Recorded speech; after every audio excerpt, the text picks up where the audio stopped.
کے محبوب علیہ السلام نے مردوں کو عورتوں کے ساتھ اور عورتوں کو مردوں کے ساتھ حسن سلوک کرنے کی تلقین ارشاد فرمائی، اور آقا کریم نے جو آخری وصیت اپنی امت کو کی، اس کے بعد حضور علیہ السلام کا وصال ہو گیا، اس کے بعد کوئی وصیت نہیں ہے حضور کی زبان سے جو نکلی ہو۔ فرمایا لوگوں میں تمہیں دو چیزوں کی وصیت کرتا ہوں، ایک الصلاۃ الصلاۃ، نماز نماز، یعنی نماز کو نہ چھوڑنا، اور دوسری وصیت یہ تھی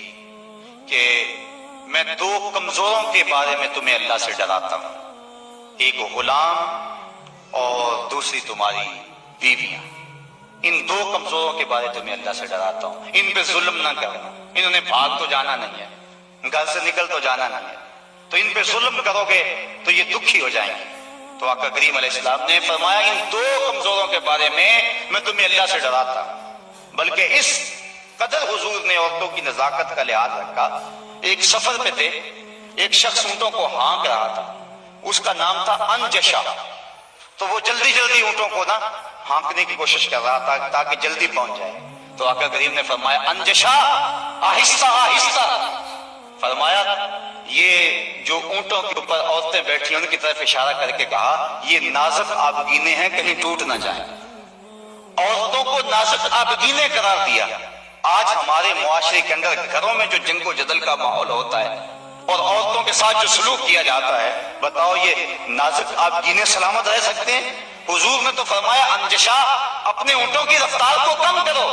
کہیں یہ نازک آبگینے نہ ٹوٹ جائیں۔ اور پھر سنو حضور نے کیا فرمایا، حبب الیہ من دنیاکم ثلاث، لوگوں تمہاری دنیا سے مجھے صرف تین چیزیں پسند ہیں، رنگ و نور سے سجی ہوئی یہ کائنات تمہیں مبارک ہو، یہ بزم کواکب کا نور، یہ افلاک، یہ زمین، یہ لہلہاتے ہوئے سبزے،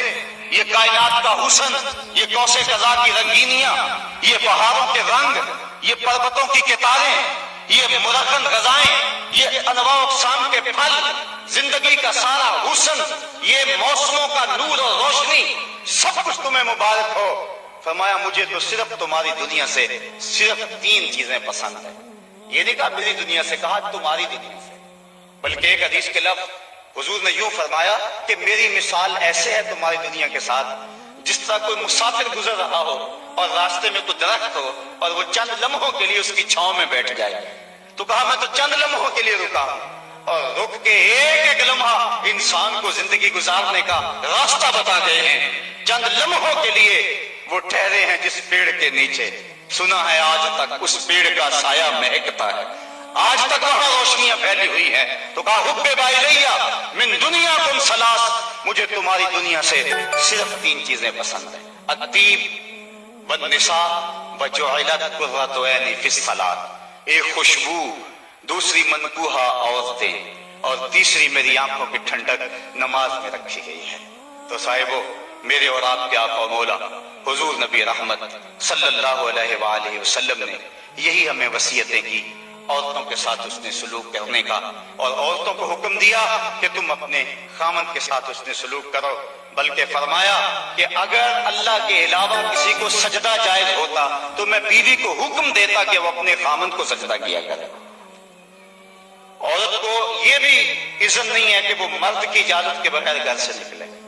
اگر مرد پابند کرنا چاہے عورت کو ہمت نہیں ہے کہ نکلے، شریعت نے منع کیا، بلکہ حضور نے ارشاد فرمایا جب کوئی عورت مرد کی رضا اور اذن کے بغیر گھر سے باہر نکلتی ہے تو آسمانوں کے سارے فرشتے اس عورت پہ لعنتیں نازل کرتے ہیں، اور پھر جب وہ گزرتی ہے جن راہوں سے، انسانوں اور جنوں کے علاوہ باقی ہر درخت، ہر پتھر، ہر شے جو راستے میں آتی ہے اس عورت پہ لعنت بھیجتا ہے۔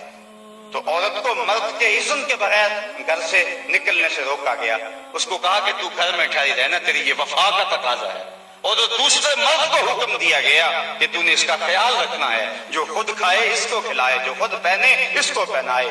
اگر کوئی نوبت تکرار اور لڑائی کی آ جائے اس کے چہرے پہ نہیں مارنا۔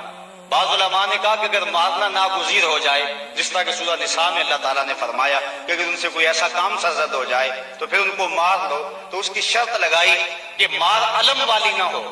بلکہ اس سے ذہنی تکلیف پہنچانا مقصود ہو۔ اور بعض نے کہا کہ مسواک کی مقدار کے اندر روئی لے کر اس روئی کا ایک ڈنڈا بنایا جائے اور روئی اس عورت کو ماری جائے. اب بتاؤ روئی کے ڈنڈے مارنے سے عورت کو کوئی تکلیف ہوگی یا سرہانہ پکڑ کے اس کو مارو گے تو کوئی تکلیف ہوگی؟ تو مقصد عورت کے اوپر مرد نے اپنے غصے کو نکالنا ہے، ورنہ یہ ایک ایسا نازک آبگینہ ہے کہ اگر تم ڈنڈوں سے مارنے لگو گے، ٹھڈوں سے مارو گے اور زبان سے گالیاں دے گے تو یہ مقدس رشتہ اور یہ نازک آبگینہ ٹوٹ جائے گا اور گھر کا ماحول خراب ہو جائے گا. وہی میاں بیوی کامیاب زندگی گزارتے ہیں اور انہی کی اولادیں درست ہوتی ہیں جو ان چیزوں کا لحاظ اور خیال رکھ کے محمد عربی کی سنت سیرت پہ عمل کرتے ہیں، اور جنہوں نے اپنے گھر کو جنگ کے نقشے میں بدلا ہوا ہوتا ہے. وقتی طور پہ وہ روب جھاڑ بھی لیں لیکن ان کی زندگی کے اندر حسن اور طمانیت نہیں ہوتا. تو آج میں نے اس نشست کے اندر یہ چند باتیں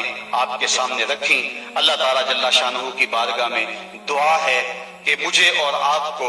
رسول کریم کے بتائے ہوئے راستوں پر چلنے کی توفیق عطا فرمائے، اور حضور نے جس طرح اپنی ازواج کے ساتھ حسن سلوک کیا ہے اس طرح ہمیں حضور کے نقوش پا کی برکتیں عطا فرمائے اور زندگی کا حسن ہمیں عطا فرما دے.